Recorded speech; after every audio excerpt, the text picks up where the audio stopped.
Have you ever noticed that the harder you chase someone, the faster they seem to run?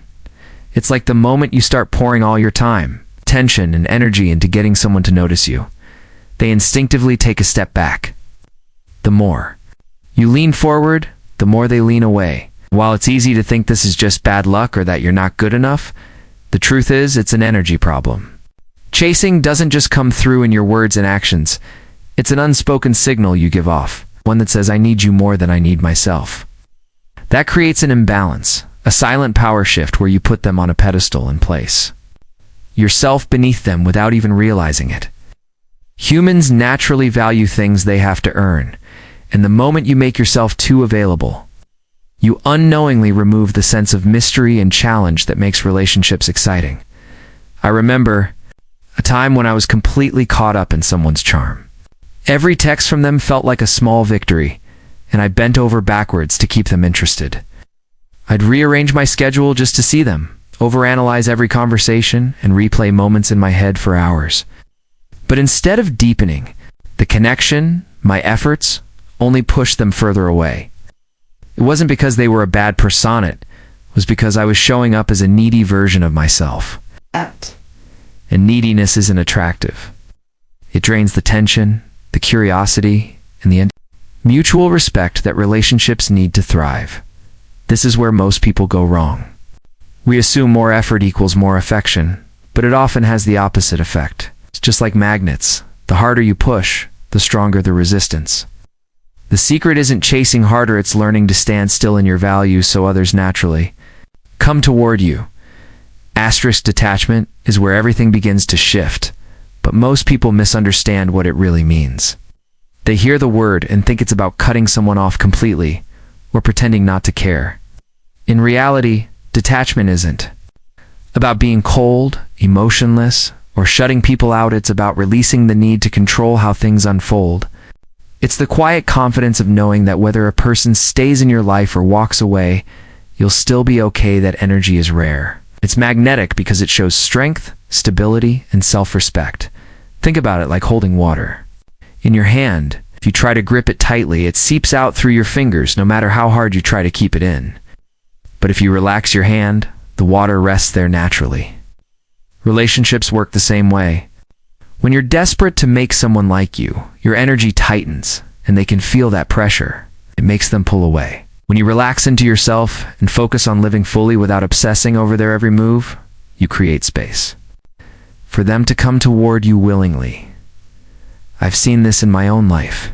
The moment I stopped centering my days around one person and started pouring that time into my own goals, my energy shifted. Without me doing anything directly to win them back, they began reaching out, asking what I'd been up to, curious about the changes they sensed in me. That wasn't an accident, it was the natural pull created when I stopped giving them all my power. Detachment is powerful because it puts you back in control of your own emotional state. You're no longer riding the highs and lows of someone else's attention. You're grounded, you're steady. And that stability is exactly what draws people in without you needing to chase. Asterisk, if your life were a movie, would you be the main character or just an extra in the background of someone else's story when you're constantly chasing another person? You end up living in reaction to their scripture, waiting for their calls, adjusting to their plans, and shaping your emotions around their moods. You become a supporting role in their life instead of directing your own. The shift happens when you decide to step into the lead role of your own story. When you make your life so engaging, so full, and so rich that other people naturally want to be a part of it. Being the star of your own story isn't about arrogance, it's about alignment. It means waking up each day and asking yourself, what would make my life feel exciting and meaningful today? It's diving into passions that energize you, setting goals that challenge you, and surrounding yourself with people who uplift you. When you start pursuing the things that light you up, you become more interesting, more magnetic, more confident without even trying. I've seen this play out countless times. The moment someone stops obsessing over another person and starts investing that energy into themselves, their entire vibe changes.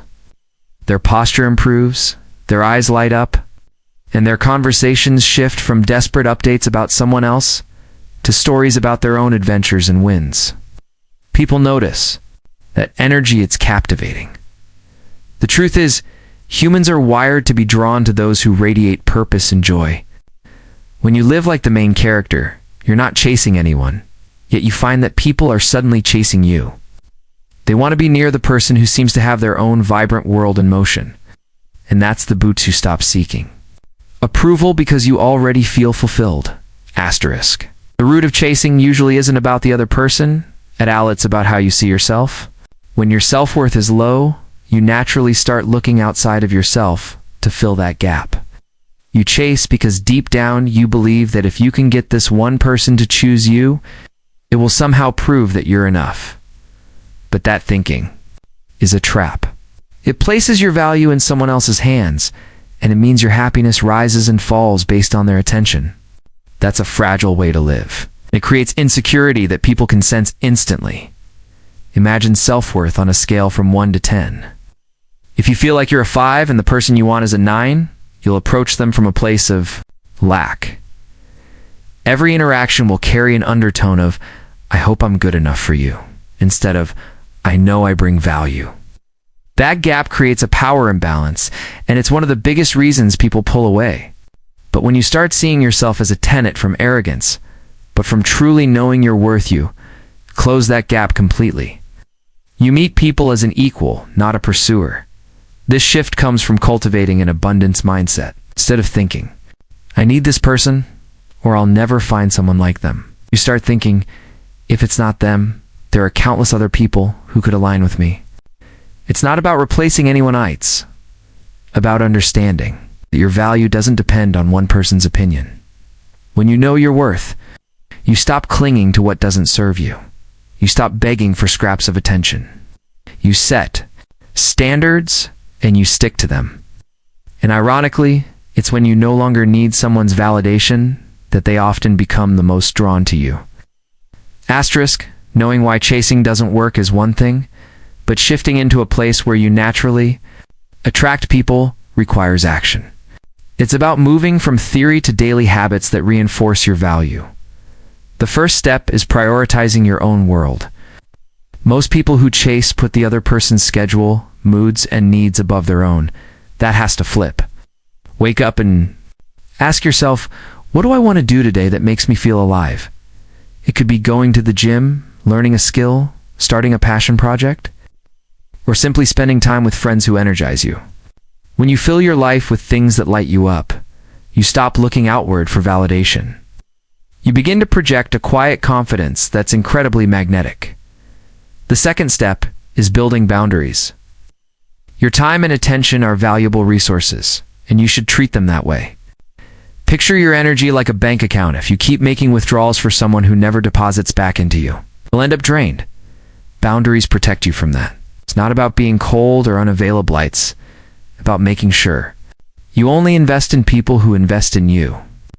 This instantly communicates self-respect, and people respond to it by respecting you more. The third step is shifting from scarcity to abundance. When you fixate on one person, it's like staring at a single locked door while ignoring the dozens of open ones all around you. Start focusing on the qualities and values you want in a relationship, rather than clinging to a specific individual. Visualize the type of connection you desire, how it feels, how you're treated, and how you show up.